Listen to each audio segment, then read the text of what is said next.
గుంటూరు కారం ఆర్ట్స్ చూస్తావా?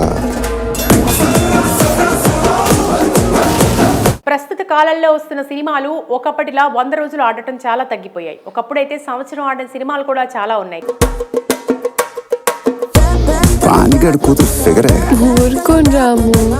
కానీ ప్రస్తుతం సినిమా ఎంత పెద్ద హిట్ అయినా 3 వారాలకు మించి ఆడటం లేదు. అదే మామూలుగా యావరేజ్ స్టాక్ వస్తే ఆ సినిమా వారం కంటే ఎక్కువ ఆడదు. ఈ క్రమంలో శతదినోత్సవాలు ఎప్పుడో మర్చిపోయారు ప్రేక్షకులు. ఎందుకు ఇలా జరుగుతోంది అని అంటే దానికి కారణాలు చాలా ఉన్నాయి. కానీ అప్పుడప్పుడు మాత్రం కొంతమంది పెద్ద హీరోల చిత్రాలు మాత్రం చాలా అరుదుగా కొన్ని చోట్ల 100 రోజులు మార్కును అందుకుంటున్నాయి.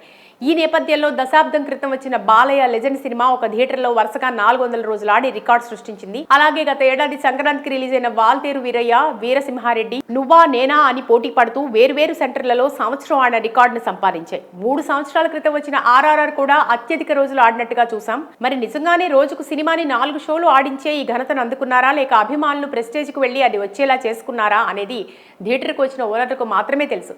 వీటి సంగతి పక్కన పెడితే తాజాగా ఇటీవల ఎవరూ నమ్మని విధంగా గుంటూరు కారం సెంచరీ కొట్టింది.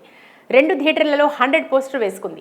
ఆంధ్రప్రదేశ్ చిలకలూరిపేటలోని రామకృష్ణ, కర్ణాటక ముల్బాగల్లోని నటరాజులో ఈ అరుదైన ఘనతను సొంతం చేసుకుంది. నిజానికి గుంటూరు కారం రిలీజ్ అయిన టైంలో వచ్చిన సినిమా కొంత నెగిటివిటీతో మిశ్రమ స్పందనను అందుకోగా, హనుమాన్ లాంటి చిన్న సినిమా పోటీని తట్టుకోలేక వెనుకబడిన తీరును అందరూ చూశారు.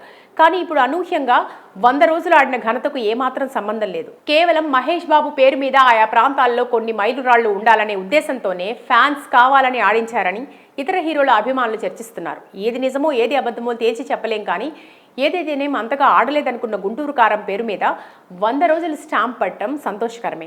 నెట్ఫ్లిక్స్లో సినిమా, యూట్యూబ్లో కుర్చీ మడత పెట్టి పాట, ఇటీవలే శాటిలైట్ ఛానల్లో జరిగిన ప్రీమియర్, వీటన్నిటిలో రెస్పాన్స్ గమనిస్తే మహేష్ బాబు బ్రాండ్ ఎంత బలంగా పనిచేసిందో అర్థమవుతుంది. కొంచెం అటు ఇటుగా సినిమా ఉందని తెలిసినా కూడా ఒక్కసారైనా ఖచ్చితంగా చూసేందుకు ఆడియన్స్ ఇష్టపడటం సినిమా రేంజ్ని సూచిస్తోంది. ఒకవేళ దర్శకుడు త్రివిక్రమ్ కనుక కథా కథనాలపై పూర్తి ఫోకస్ పెట్టి తీసి ఉంటే సినిమా అంచనాలు అందుకుని మంచి బ్లాక్ బస్టర్ హిట్ అయ్యే అవకాశాలు ఉండేవి అంటున్నారు మహేష్ బాబు అభిమానులు.